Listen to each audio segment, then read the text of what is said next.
Okay, are you ready, everyone? Let's get down with the story. All right. So we're going to go way back. So like I said, sit back, get comfortable, because I got to take you all the way back to the beginning of this story. Can't start in the middle, can't start at the end. Got to start at the beginning. And I'll preface this by saying, if in any way there's some hunting-related information in said story, so I'm not going to go into details or anything like that about the act of it per se, but the story was based on the fact that this was a hunting trip. So if that offends you, you might not want to listen, because I'm just warning you in advance, so don't, blah, blah, blah me in the comments. It is what it is. So this is the story. Let me get a good grip on this. Yeah, they're actually working. I didn't even notice that. I'm flying around. I didn't want to walk, but this is actually making me feel better. Okay, so we're walking. Here we go. So here's the story.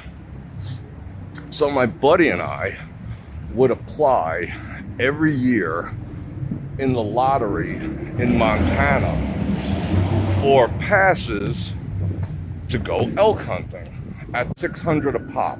You had to put $100 up front. They put your name in, and it was like a drawing. They actually called it a lottery. And with that, you got your elk pass and a mule deer pass. So I had gone maybe 10 years prior to this. Let's wait for this guy to pass. But I waited another 9 years because me and this guy, my buddy, wanted to go together. And the chances of you getting the pass together are pretty slim, but every year we would do it. And that was back in the days of, like credit cards and all that. I mean, still use them now. But I think it was even check. So they never deposited it if you didn't. If you did get your pass, they would go ahead and deposit it. You'd have to come up with your $500. Okay, cool. So mind you, we're coming from New York City. We are going to an extremely isolated, a very, very, very isolated spot, basically at the top of the Continental Divide in Montana. So we get our passes, we're psyched to go. We get there. Now, bear in mind, we did this through a guide service. The guide service actually did the setup of the trip. We stayed at their camp. They were there to make things go smoothly. So we paid extra money to the guide service. You can't just go to Montana, the Continental Divide, and, expect to have a good time without if you don't know anyone, you're unfamiliar with the area. So they pick us up at the airport. We flew into Bozeman, I believe, and then they picked us up, these two cowboys. And when I say cowboys, I learned a lot from these two guys. And I keep in touch with one of them to this day. His name was Horst, H-O-R-S-T, Horst. And they were both, fully cowboyed up. And I was cowboyed up too, even though I was coming from New York City, fully cowboyed up. My buddy, he was kind of Gucci flaged. That's just how he rolled. He was down with the Gucci flage, the Eddie Bauer and all that stuff, and I got the Timberlands and I got the Thin Slate, and he had the Gucci flage from Eddie Bauer and whatnot. He had a Weatherby 308 for you guys who are into that kind of stuff. I had a Seiko 338 Windmag. All right. So these cowboys, one of them's wearing a pink scarf. They're cowboyed up to the frickin' max. One of them's wearing a pink scarf. The other one's wearing like a yellow scarf. And I'm like, I've seen that in the old cowboy movies and all that type of stuff. I didn't know what it was all about. But as I became friends with Horst, who I'm still friends with to this day, that was what their wives would give them. Because they'd be away on these mountain freaking trips with us, with all us people, risking life and limb, seriously, for like 2 months at a time, from bow season all the way to the end of rifle season, and probably then some. So that's how they remembered their women. And I always remembered that because I thought that was kind of cool. Okay. So we get to this camp, and we drove from Bozeman probably, I don't know, at least another 2 hours. It seemed like straight uphill. So we get to this camp, and everyone else is there already, of course, you know. Wow, that's kind of loud. The city slickers, of course, were there last. So we get introduced to the guy who runs the camp. Oh, I think we're going to get spanked on this one. Hold on, I'm crossing over here. They've been spanking me on freaking Christmas music, YouTube. You know, lighten up, dudes, it's Christmas. They're like, oh, you're using the melody. You know, you're going to have to split that with freaking Frosty the Snowman. Okay, back at the story. So we meet the guy who runs the camp. And he looks at us, and he specifically looks at my buddy with his Gucci flage on. And right away, can we make it? No. Right away, he's giving us freaking screw face. Like hard freaking screw face. Because we're the city slickers. And back then, I don't know what it's like now, but back then, you know, people didn't like New Yorkers. And every time we'd go on one of these hunting trips, and I've been on many, not in many years for, you know, specific reasons, but you know, we'd always get approached by the locals as city people, especially when this guy was with us with the Gucci flag. And they'd say things like, what you boys here to do? Screw our women and kill our deer? You know, it's that type of deal. And that's the same type of shit that we got when we first got into this camp. So the first thing they say is, let me see them smoke poles you brought. I'm like, all right, what did I do? I'm telling this guy, what is this, fucking deliverance over here? All right, whatever, you know, I'm playing along, it's all good. So he wants to see our smoke poles. So my buddy breaks out his, you know, $5,000 Weatherby, and I got my Seiko isn't cheap either, but, you know, no one knows what a Seiko is. How's the wind? Is it, yeah, you could hear it, right? That is Resort World up there. How about I turn in the other direction? Would that be better? That is... Yeah, I'm not going to circus. Wind noise. All right, let me turn my back to it. We can go this way. It's all good. Glad I looked at the screen. Okay, back to the story. So, he's like, can you boys even shoot with them there smoke poles? And I'm like, dude, first of all, my buddy with the Gucci flage, he's an instructor at one of the alphabet agencies out of Quantico, if you know what I'm saying. So, you know, this guy could hit a tennis ball at 600 yards. I'm no slouch neither. So we're like, yeah. So he's like, well, you got to show us before you're taking us out. I'm like, okay. So they take us out in the back, and they put up like 100 yards. So I put 3 rounds, you know, into the same hole. My buddy does the same, although they were teasing him because he had a 308, which they thought was like a, you know, that's like what women shoot, you know, that was the attitude there. But this guy, like I said, you know, he'll shoot a wing off a fly, so it doesn't really matter. But back to the story. Then, you know, so like we're like earning ourselves here, you know, we're being frickin' screw-faced and tested, but I'm okay with it, you know. All right, there we go. Washington County News, thank you very much. Yeah, 100 yards was nothing, you know, except they had me doing it laying down, and a 338 Win Mag smacks the F out of you when you're laying down, because I was shooting, what I decided to shoot then was some 275s, but I ended up hunting with 250s. So you could just imagine the kick on that thing. And it had a muzzle brake on it. Okay. So then they say, all right, you got a choice. We got horses or we got snowmobiles. The only thing we wasn't prepared for was the snowmobiles. I had never ridden a snowmobile in my life. I never even stood next to one.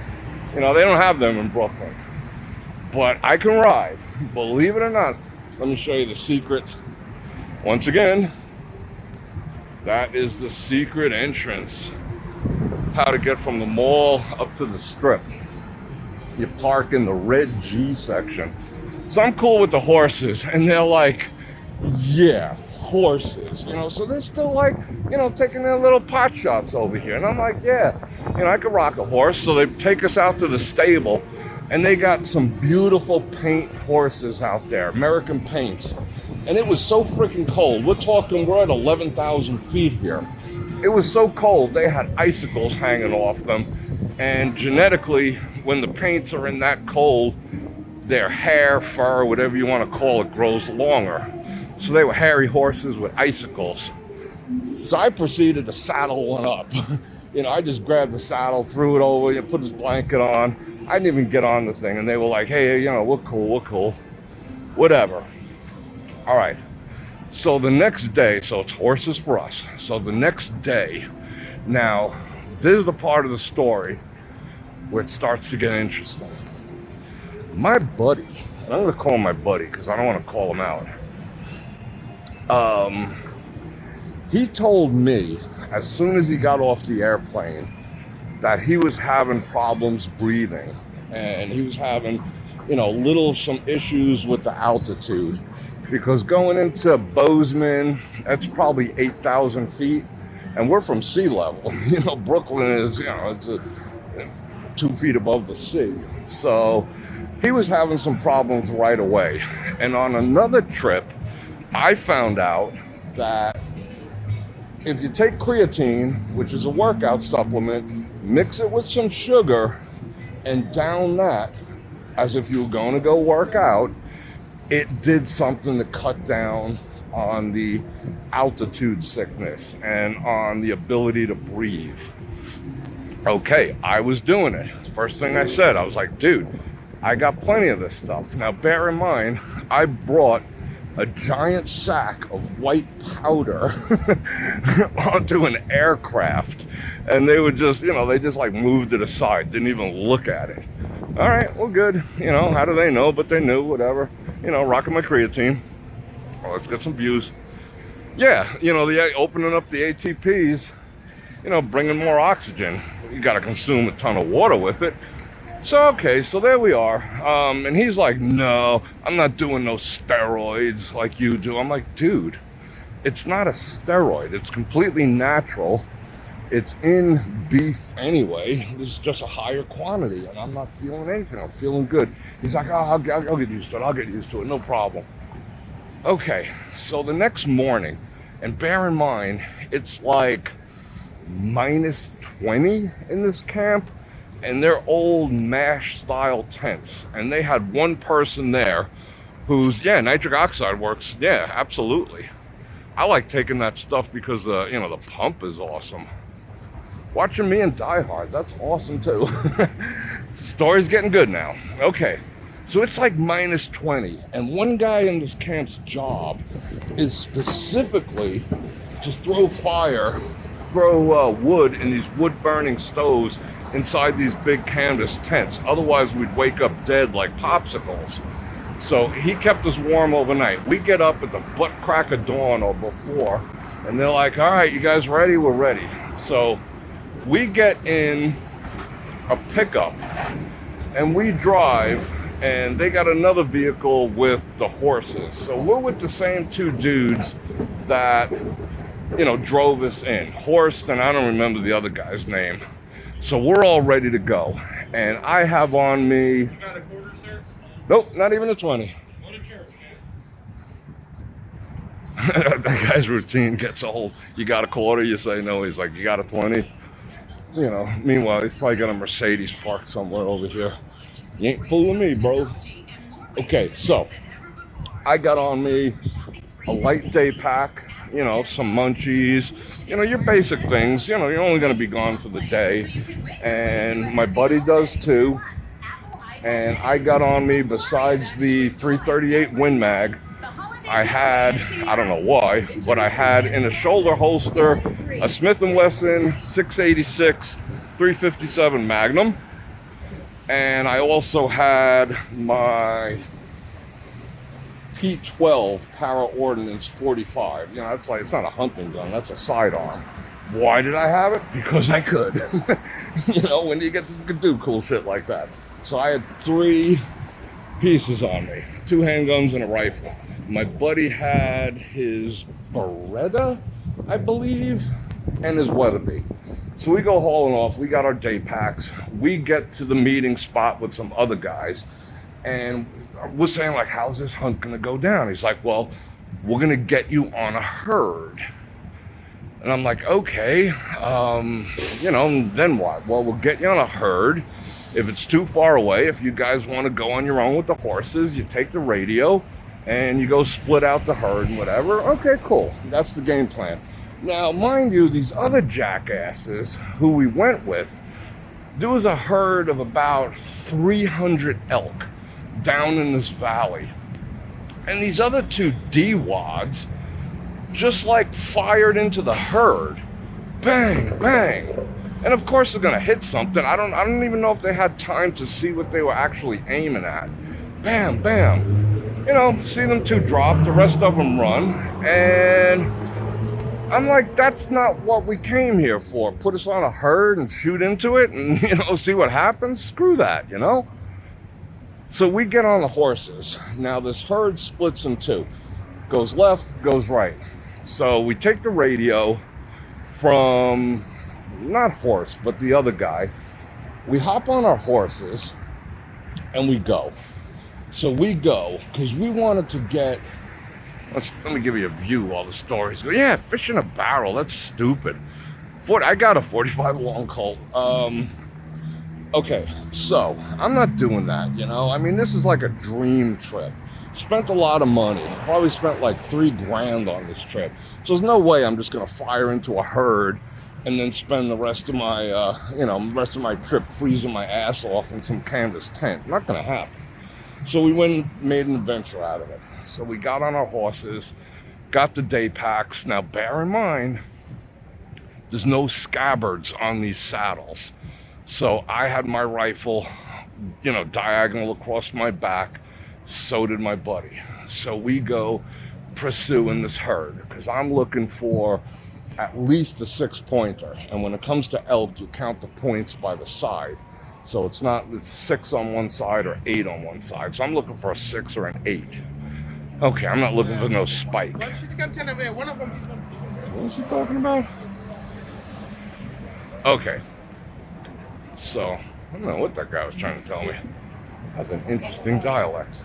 We'll get past these people here. So we proceed off. He could ride, I could ride, we rode. There's about anywhere from a foot, there's bare dirt to maybe 3 feet of snow in various areas. And we're on the Continental Divide, and in some areas looking down, we were above the clouds. We were way the frick up there. I think at one point we were probably at like 12,000 feet, or pretty damn close. So, this is where the story, this is how it happened. Okay, so you got the preface going. This is how it happened. So we're riding, we're chasing this herd down. It's staying in front of us. It knows the deal. It just got shot at. And from this city slicker's perspective, it's been used to being shot at like that, just in the middle. You know, and that was a pretty lame way to operate as an outfitter. And I thought it was kind of D. So, all right, cool. All right, so I'm going, he's going, we're riding, we're keeping pace with this herd. They're not running, but they're moving. They knew we were there, knew we were there, knew we were there. But they would stop. We would stop. So I stopped. I had to drain the weasel, right? So I stopped to drain the weasel. I had my glass. So I'm looking at them. Man, you know, I'm trying to pick out the one, see if there's anyone interesting in there. All right. So I look behind me, and I hear my buddy. He drained the weasel. He's getting back up. Shout out Siegfried and Roy. He's getting back up on his horse. He gets his foot in the stirrup, left foot in the stirrup. He's swinging over to the other side. He gets seated in the saddle. He didn't get his foot in the stirrup, but he got seated in the saddle and then turned around and kind of looked at me funny. And I was like, I thought he was just looking to see where I was or whatever. He proceeds to just like faint, pass out, like boom, like he was knocked the F out. So he goes backwards off this horse and falls directly on his back, and his head hits the ground. And when that happened, with the commotion, on the way down, he hit my horse. So by the time he hit the ground, his horse jumped, because that, the saddle got pulled, his foot was slightly caught in the left stirrup, and these two horses bolt. Boom, his jumps, both of them freaking bolt. And I see my buddy, he ain't moving. He's on the ground. And there was maybe right there 6 inches of snow, but we were amongst rocks. So I was like, oh shit. So I had two choices at this point. It was go after the horses or check my friend. I mean, that's a funny thing to think about, but it was true, because we rode for miles and miles and miles. Okay, so we were far away from where we were supposed to meet and all that other cool stuff. We'll walk past this photobomb activity. See, now there's no one here. So my first thought was go after the horses, come back. No. So I went to go check on my buddy. If he was okay, I would have got after the horses. Not like I was going to run, but they're not going to go that far.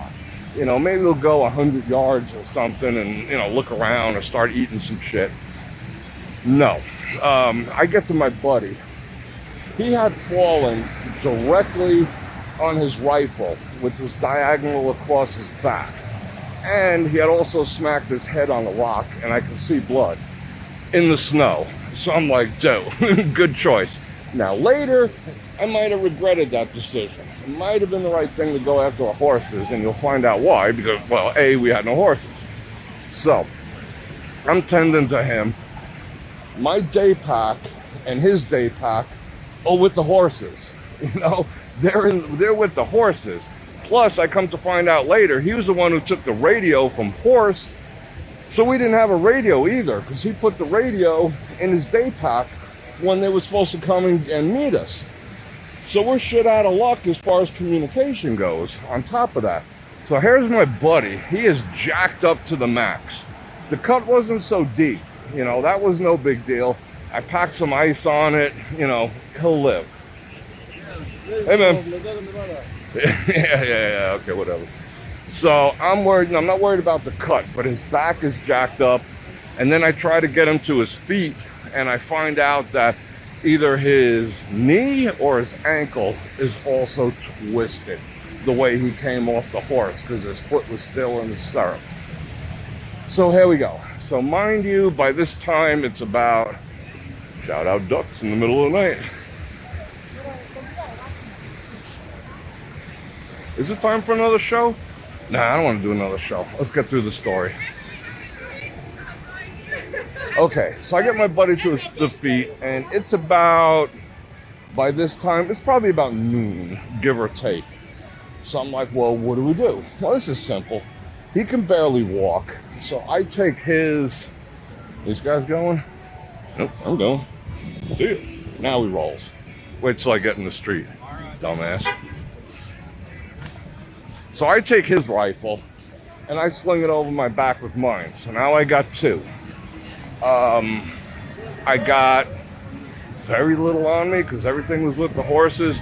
He didn't have shit on him, and he's hurt. He could barely walk. Nothing was broken, but he sprained his ankle, twisted his knee. He was just a mess. Plus he was bleeding. Plus he was suffering from altitude. I don't know if it was full-blown altitude sickness, but he was definitely oxygen deprived. He wasn't really all that coherent, that type of deal. All right. So I'm helping my buddy. And now, bear in mind, we're bros. We've been through a lot together. He's gotten my butt out of pinches. So what am I going to do? I was tempted many times along this 48-hour adventure to be like, dude, like in the movies, I'm going to go for help and I'll be back, to pull one of those. Because I definitely could have moved better on my own. But no, I just wanted to, be there with him because I knew we'd probably freeze to death. We're talking about nighttime being 20 to 30 degrees below zero, and that was in a freaking tent.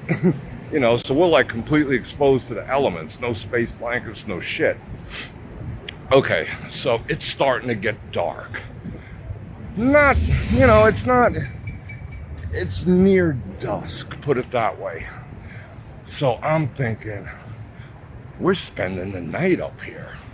We are totally spending the night up here. These guys don't know where we are. They don't know how to find us. Unless they're like tracking the horses or something. They have no clue where we are. So, okay, I think we're spending the night on this freaking mountain. So I got him. I got the 2 rifles. I got the other 2 pieces. He's got his. And I'm helping him. And we're making like 3 feet a minute. I mean, we're just like, New York, you'd call it schlepping along the best we can through, 1 foot to 2 feet of snow. But at that point, it wasn't bad because what I was doing was I was following the horse tracks. I was just backtracking the way we came. So I'm like, piece of cake, eventually we'll get there. But as it started to get dark, sun's dropping, I'm like, holy shit, we're spending the night up here. What are we gonna do? So I'm going through all the scenarios. He's not 100% with it yet. He's basically hanging on to me for dear life. So we're going. We must have gone, I don't know, maybe a quarter mile or something. So I start looking around for, some type of shelter. Because at that altitude, it wasn't straight up trees. It was like sparse little groves of trees and, open areas. Not fields, but open areas. So I'm trying to find like a grove that could offer us some protection. That's so beefy. They should fix that. I mean, come on now, Caesars. You just got $15 for parking off me. You can't put some water in that thing? Come on now. Those have been there forever. All right, so back to the story. I'm not getting run over. I'm going. Hold on. Am I still going? Still going. Okay, so I'm now on a mission to find us somewhere where we can spend the night, believe it or not, on this freaking mountain. All sorts of stuff going through. I'm not seeing my life flash before my eyes, but I'm just like, whoa, what are we gonna do? So I'm looking for a safe place for us to basically spend the night. So I start walking out of this larger field into like these tree groves. And I can still see, because we basically followed the same way with the horses, I can still see the horse tracks, so I'm good. Okay, so what happens next is I come across a crime scene. And I'm like, whoa. Like something out of, like, if you people follow The Predator, it looked like something out of The Predator. I come across this gory crime scene. And it was in a little bit of a clearing. I mean, you could see it. There was blood everywhere. I mean, everywhere. All over. I mean, it's white, pure as a driven snow, whatever it is. Blood everywhere. There is fur everywhere. And we're like, oh. I mean, he's not doing nothing. He's just like moaning at this point. And I'm like, what the actual F? So I set him by a tree, and I go to see what's going on. And it is a doe mule deer that had been absolutely savaged by a mountain lion. Now, bear in mind, there's like a Florida mountain lion. They're pretty big cats. A Montana mountain lion will jack you the F up. And I'm looking at, they're 6 feet long. No joke. They're as big as people are. These are big animals. And I'm looking at the tracks, and they are like massive paws. And I'm like, whoa. there's a giant mountain lion around here. And it was a pretty fresh crime scene. So I go over, the mule deer is in 3 pieces, right? So I go over and I'm looking at this thing because I want to see how old this is, because that would help me decide. See, I'm from the city, but I know my outdoorsmanship, my bushcraft. So I went to go see this mule deer to get an idea of how long, hours and hours, were pretty cool, because that mountain lion, maybe he's coming back, maybe. No, not yet. I'm pretty good. I'm kind of wound up. All right, so I go over. Some parts are soft, some parts are just starting to freeze. Are we buffering a bit? Yeah, maybe right here. Let's keep it moving. We'll keep it moving. I'm gonna hold off on the story. Okay, I'm looking at my meter here. I'm gonna get some gauges back.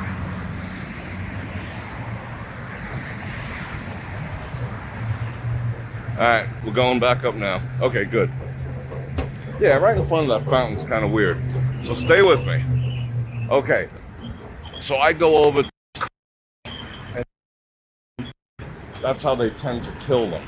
If you know what that is, it means that it used its hind claws. It latched onto it with its front, and it used its hind claws to gut it. That's how it killed it. So the animal was eviscerated. Oh, that's kind of cool. Let me get past these people. All right, so I'm like, what the F to do now? Because now I know this is basically a fairly fresh kill. It's just starting to freeze. But then I had another thought. I'm thinking, we got nothing to eat. So I'm gonna cut a piece off this carcass. So I had my Rambo on me, so I get to work. Hold on, let me get past this situation here.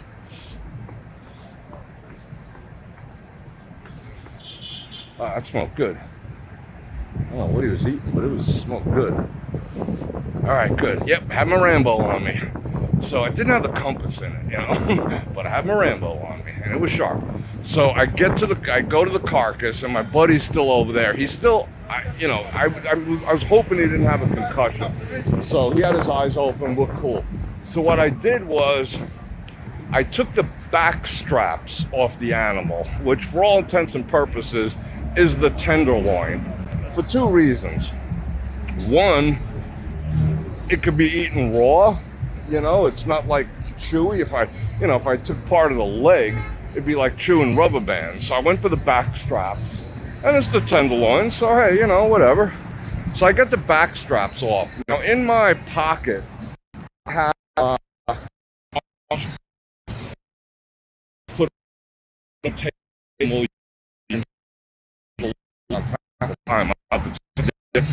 But you put the orange vest on, so some jackass doesn't put a hole in you thinking you're if they shoot into a herd, they might shoot you too. So okay. So I take it because it had a game bag in it too. So I take the back straps and I stick it in the game bag, and they weren't warm and they weren't frozen. They were like on the cusp of freezing. So I stick them in my pocket. And I got like these Thinsulate overalls and 19 other layers on. So I go back to my buddy and I'm just like, yo, we got to get the F out of here, like in a hurry, because that was a fresh kill of a mountain lion. And he didn't remove that much from it. He just eviscerated it, would split it in half. There was some munchage going on, but not a whole lot. So I had a feeling this animal was fairly nearby. We might have even scared it off, put it that way. So, okay. So we start booking. I'm like, dude, we got to make the best time of our lives somehow. So just hold on, put your pressure on me, and let's just go and rock. So we're going. Got as far as we could until I really couldn't see anymore. And that was that. So I decided that this is where we're going to stay. So I set him down and I put them on a tree. Found a good tree where we can both have our backs together, not like large enough where we could sit next to each other and not be like back to back, but still keep an idea in case this freaking crazy ass mountain lion wanted to come mess with us. Okay, so I sit him down there, and I'm like, well, you know, I got to make a fire at the bare minimum. So that's what I decide to do. Now, there's snow on everything in this area. Covered. I mean, the leaves are covered. Everything's covered. So the only thing I could possibly do is I broke off what I could of dead wood that I found in this, like, you know, this stand that we happen to be in. And then again, got the Rambo, and I made shavings the best I could. And then the only possible way for me to light it, I mean, I had a lighter, but obviously couldn't sit there with a lighter and try to get it started. So what I did was, I took 3 of my bullets, my cartridges, and I had a Leatherman on me too. So I cranked the bullet out of the cartridge, and I extracted the gunpowder, which is a lot on .338 Win Mags, and that's what I used to start the fire. It took 3 times, but finally it made enough flame in the little bit of kindle I could put together to start a fire. So I started a fire. I didn't want him to sleep. Wow, that's loud. I didn't want him to sleep. I didn't want to sleep either, because I figured, you know, we're going to get eaten by this freaking, you know, 10 foot mountain lion. So there we were. So we spent the night. You know, I took turns. Of course, I cleared off the ground the best I could and whatever. So we're on a freaking mountain, and I cook up both of the back straps from this carcass that I pulled. You know, I didn't bring any seasoning with me. Just put them on a stick, hung them in the fire, seared the outside, you know, brushed the dirt off them and whatnot. Let's keep going. I'm bobbing and weaving over here. Okay, so I cooked them, and we eat them. Now, bear in mind, protein is good. It gives you some energy, but it's not quite the same as getting carbs in your body in that situation, because the protein won't keep up your internal temperature the way getting carbs in you would, but it's food, you know? So, okay, we ate. And I get run over here. I wonder if they're charging for parking tonight. Yeah, I didn't get any ladies going on. One of them gave me screw face. I should have ladies her. Okay. So we ate the filet mignon of the carcass. Not the whole thing. We ate one. Why I didn't ration it, I don't know. But we ate one. We were starving. I mean, we ate freaking, I don't even remember what we ate. I think we ate like powdered eggs in the morning, like 12 hours before that. The picture's still good, yeah, looking good. Okay. So dawn finally breaks. Back up. Fire's already out. We're like frozen. We're dehydrated now. Didn't bring any water. So you say, well, there's snow around. Yeah, so you stick snow in your mouth. Now, snow, it's voluminous, but the amount of snow you got to eat or put in your mouth, because we had no containers, is a lot compared to what you're going to get out of it. Like a mouthful is an ounce. You know, so to constantly stick ice in your frickin' face became a little challenging. So we're getting dehydrated, but we had a little carcass in us. All right, so same thing. We keep going, but here's what happened. When we got up in the morning, we couldn't really see the tracks anymore. They weren't as distinct. They weren't as fresh. And as the further down we go, the more diffused they got. So that became a problem. So now I'm no longer backtracking. Now I'm just thinking, you know, we're looking at the trail and we're saying we didn't go left, we didn't go right, we relatively rode straight. And I just picked the landmark and looked at it and said, all right, got no choice, we can't follow these tracks anymore. I'm just gonna have to head in this direction. I see something there. Nope, no more security over here. So I had a landmark, kind of knew where I wanted to go. So we proceed to going. And again, starts to get dark. It's starting to get dark. It's starting to get dark. This is all day. We're falling apart. I'm freaking exhausted. He's dragging me down. It was like two worn, torn. It was deep. Put it that way. We going up here? F it. Let's go up here. Okay, so we're going on basically day 2. And I got one of the back straps left. It's already ice cold, but it was frozen. I'm not worried about getting any botulism or nothing. It's 10 degrees out. So again, nothing eventful happened that time. No mountain lions, none of that. But again, I'm thinking, holy cow, we're spending another night up here. And then I'm thinking, where the frick is Horst? Why haven't they sent out a frickin' search party? What the F is going on? Okay, whatever. Nothing I can do about it except survive another night. So that's what we set out to do. So I did the same thing. I had 3 cartridges. I brought 6 spares. I had a couple on the stock, and that rifle was 1 in the chamber, and I think 3. Didn't want to say the word clip out loud. With the coppers, and 3 in the clip. But in case we had the mountain lion, I wanted to have something left over. So I wrench open the other 3, use those to start a fire. Basically the same procedure. So we haven't slept.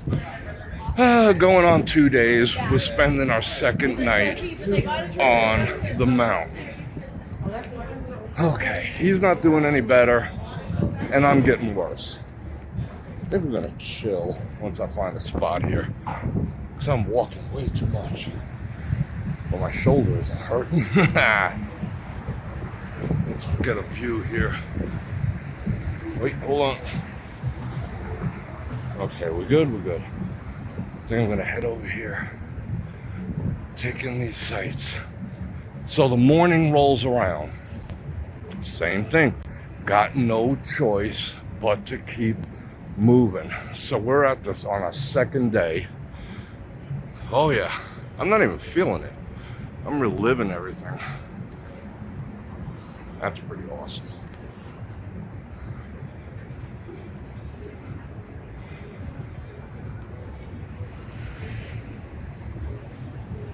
Alright, where are crystals? Where can I set up this tripod? I think we'll just chill right here. There's a nice view. I'll tell you the rest of the story. Alright, now, day 2 rolls around, and I'm like, oh my god, I guess we live here now, right? So I start moving. Now, we're coming up on the first landmark that I set. I was like, this is going to be my landmark. That was my goal. We made it to the goal.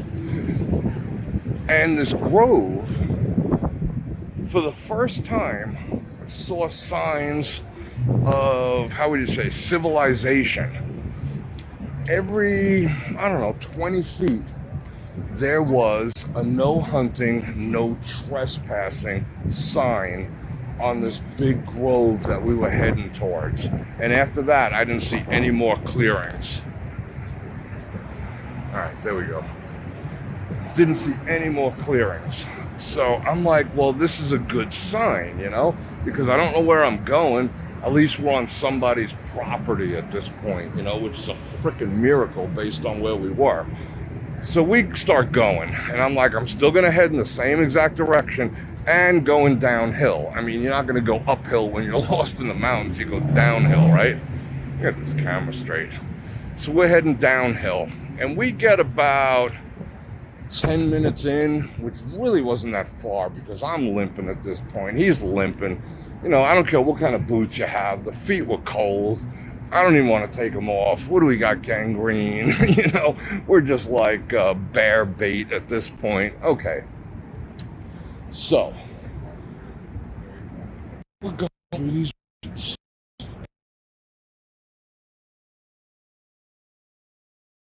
like 10 feet apart, 7 to 10 feet apart. They were pretty close together.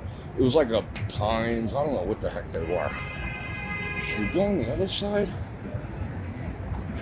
Now let's backtrack. Let's see what we see. Let's take a look over here. Oh, we buffering again? We shouldn't be buffering that bad. Come on now, people.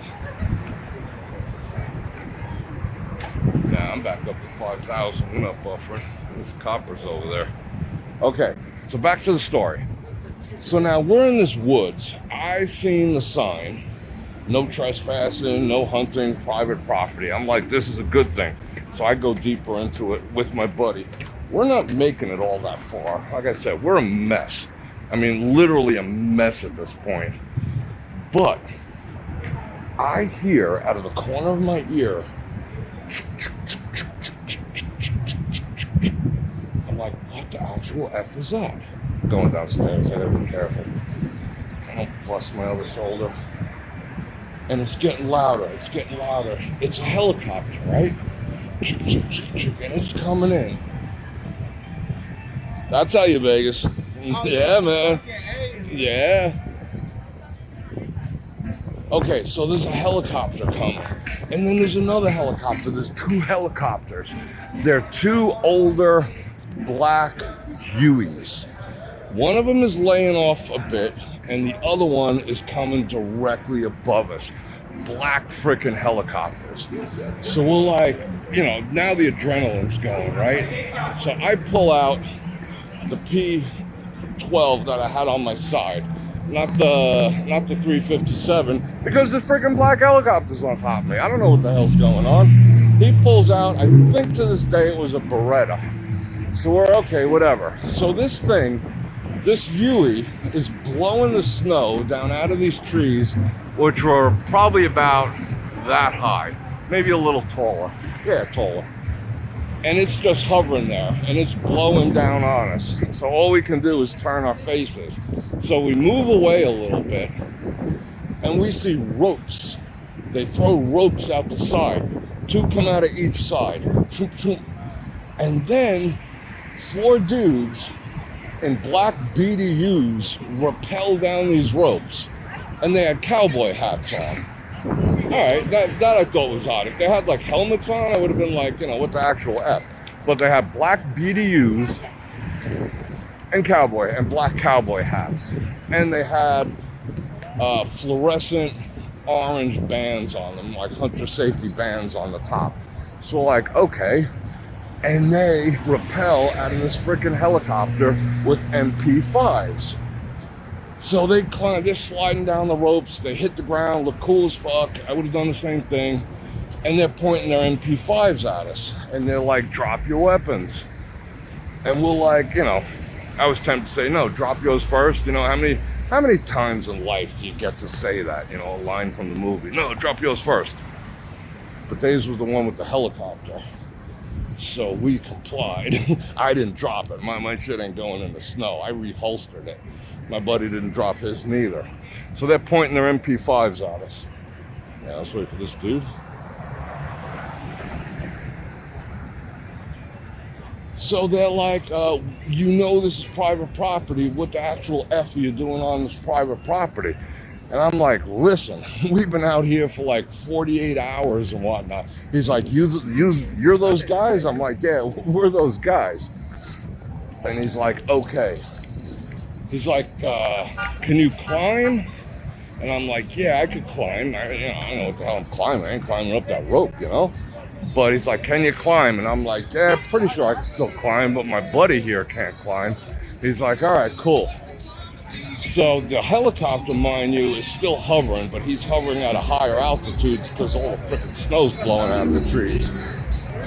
So what happens is they bring the other chopper over. Get to the chopper. Oh, wow, it's skunky as fuck over there. Woo! All right, I'll do ladies. We'll get some ladies going. Oh, ladies. Yeah. She said, mi amor, you so guapo. She's hustling the dude hard.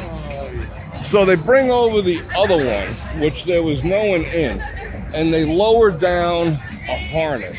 How you doing? Want to say hello? Hey. Don't know you, but now I do. So they put a harness on him.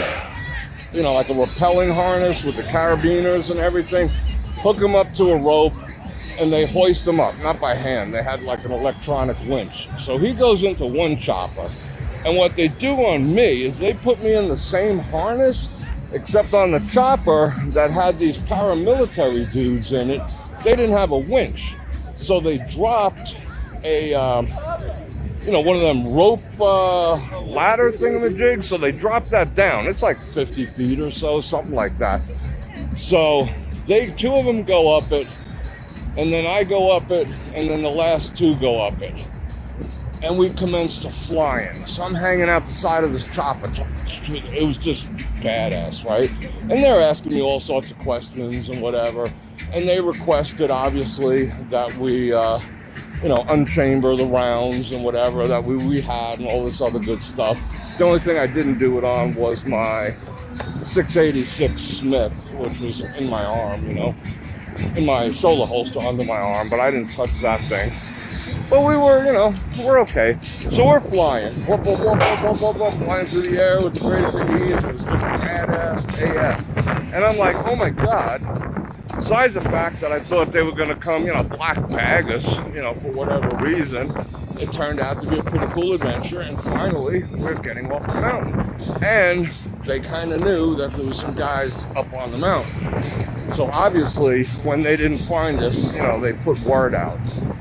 So what happens next is we come to this enormous clearing and this enormous frickin' house in the middle of nowhere, the mountains here.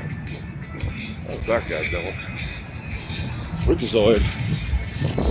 We got past these people. I don't know what happened to the horses, to be perfectly honest, because this is what happened after that. We land. They had a helipad there. They were there, my friend was there first, I was there second. We land. Where we turn out to be, they didn't tell us on the way there. Where we turn out to be is on Ted Turner's property. He owns an enormous ranch up there. So we're on Ted Turner's property, and he's got a paramilitary force with helicopters, Humvees, and all this other shit. And we're in like the back. There's like another section which turned out to be like the bunkhouse for employees. So we're there, and by the time we got there, they already had a doctor there waiting, and they were all set up to do any kind of treatments. They looked at my friend's back, they checked out his legs, they were already crazy gluing the cut on his head, the whole 9 yards. They had food ready, the whole bit. Cool AF, except they weren't pleased, right, about the whole thing, having to rescue us in the first place. They still were like, you know, what are you doing on our property? Like, well, you know, it's the first sign of civilization. Of course I'm going there. Wasn't a pleasure cruise, dudes. All right, so it's getting later in the day. He's getting fixed up. We don't know exactly what's going on. We have no communication with the outside world. Let's head back up this way.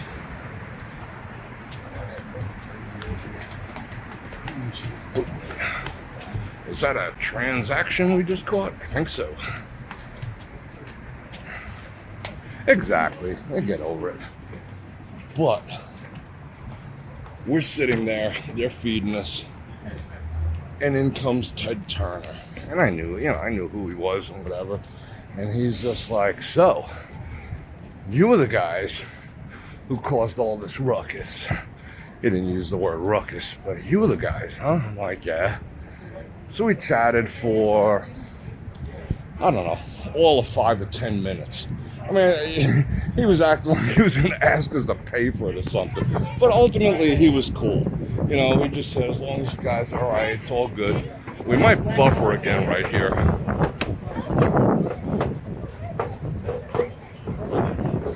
Let me get my balance. So, we meet Ted Turner.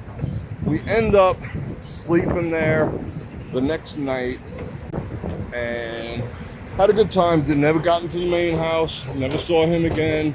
You know, we were just like in the bunkhouse with the bros. So that was a cool little adventure. We went back to the camp just to rustle up our stuff, and they were like, you know you got 3 more days, right? Which we did. And I'm not going to get into the details of those 3 days, but we filled our tags. And that's what happened. My buddy was all right. He definitely sprained something.